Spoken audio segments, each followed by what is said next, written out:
Warframe 1999 has brought along a lot of different things. We have gotten Clyde 09, the newest Warframe, we have gotten Nyx changes, which I already covered, and we have gotten Trinity changes today on the menu. She has already been good before, now she's even tankier, she can dish out even more damage, survive basically anything that the game throws at her, and also, with the companion, almost passively kill rooms without needing to do anything. So, all of that, one video, let's hop into it.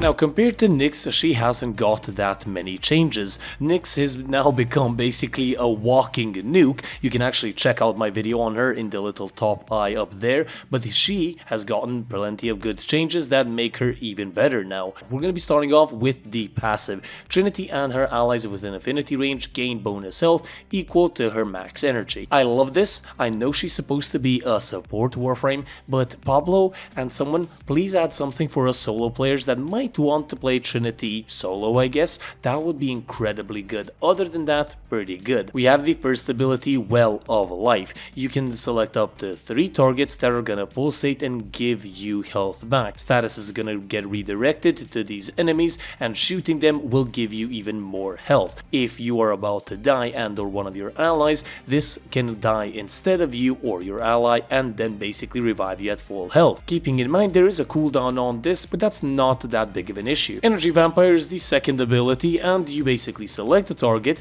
it does true damage to that target, and it pulsates energy. If it does get killed in the meantime, it's gonna pulsate all of the energy that it would have throughout the duration in one fell swoop, so that's very nice. The third ability is Link. You link yourselves to enemies and you get a damage redirection and also status transfer as well. This ability pretty much needs to be active all of the time. Link is gonna keep you alive literally all of the time without needing to worry. This is one of Trinity's best survivability abilities, and the best one is gonna be her fourth, being Blessing. With Blessing, you instantly heal yourself and allies within your range, restoring full health and shields as well, and you also gain damage reduction once this ability is activated for a certain duration. This is also gonna keep you alive a lot alongside, well, all of her abilities. Now, with today's build, we have a lot of defense, but we need a little bit of offense, and that's where the Helminth ability comes in. We are gonna be using Roar. Now, comparing Eclipse, Roar, and Nourish, and deciding on which one you should choose, I decided Roar because I can get Nourish through another way. You can see why and how in the background, and I don't think you need necessarily the damage reduction from Eclipse, considering you already have a damage redirection and reduction, so full offense on this going with the Roar, and now the build is focused on that as well. In the build up on screen, we are focusing primarily on power strength, using Transient Fortitude, Blind Rage, Growing Power, and also Humble Intensify. We do use the 3 augment mods, Champion's Blessing, which will, per percentage healed for your allies and your companions, you will gain a bonus, a critical chance up to 350%. This is going to be amazing, and you can proc this pretty much all of the time when you're using this Warframe, and I'll explain how. Vampire Leech is also incredibly good because of the excess energy from your Vampire Leech will replenish your shields up to over shields and giving you an insane amount of survivability. And then the last thing is Abating Link. All of the enemies that are linked to you will get their armor fully stripped, and this also works on acolytes as well,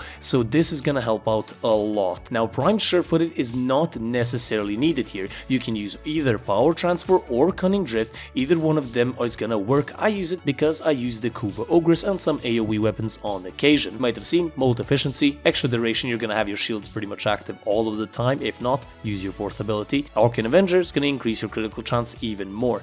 Arcane Avenger is the flex slot. Put in here whatever you want. Molt Augmented, sure, go for it. Arcane Blessing, yeah, it's completely up to you, so choose what you want. Now, if you're someone who wants to play a base Trinity, this is what the base Trinity looks like. This is what I would honestly highly recommend if you're gonna play it in a full squad with a team. You have every single benefit from the previous build other than the increased damage from Roar, but you do have Wall of Life and that safeguard of that extra target dying instead of you, alongside all of the other benefits. So if you want, you can use this build as well. Let's cover the Archon Shards, and we have 2 blue ones giving us a total 125 energy. We have 2 red ones giving us 25% duration just because of that Transient Fortitude, and we also do have 1 yellow one for casting speed. The blue blue ones, the red ones I think are necessary, the yellow one you can change out for whatever you want. You're gonna gain additional power strength and also casting speed through other means like Mother Eye, the focus school of choice, power transfer giving us casting speed, and then sling strength giving us power strength. This is gonna be incredibly good on this Warframe, so I do honestly recommend you use Mother Eye. And plus it doesn't cost you anything to jump into your operator. Considering we're going for a gunrunner build, we're gonna need some decent weaponry. The Kuva Ogress, as I mentioned, is an incredibly fun and amazing weapon to use. I use a blast, heat, and corrosive Ogress because we get viral through our companion, and this is going to be amazing. It just shreds through enemies, acolytes alike, a really good weapon to have. The second weapon is blast and corrosive boar incarnate. I love the boar prime as a weapon, and I love the incarnate mode as well. This is gonna tear through enemies. And then last but not least, the big brother I guess to the boar incarnate is the Torrid, where I use corrosive and heat. All of these weapons are perfectly usable. The Torrid is incredibly easily usable because it does insane amounts of damage, but weaponry is completely up to you. Considering you're gonna get high amounts of critical chance, I recommend you pick a critical weapon. You can choose any of the incarnate weapons, for example, they're incredibly good. Kuva Brahma, really good as well. There's just a lot of weapons. Leave them in the comment section down below, maybe there's some incredibly good synergies. Now, one of the key aspects of this loadout and or build is the companion of choice. We have the Panzerwurfpfeiler. Duplex Bond is gonna basically let the Panzerwurfpfeiler multiply. You get insane amounts of viral damage. With Tenacious Bond, you get a final critical multiplier on your weapons as well, which makes them even more powerful. Just an incredible companion to have. Now, the claws are very interesting, which you might have seen. We have Root Conditioning, Bell Ringer, and the Shock Collar. We're gonna be spreading around statuses like crazy, knocking down enemies with Bell Ringer and just being alive even more. So I highly recommend you use the Panzer.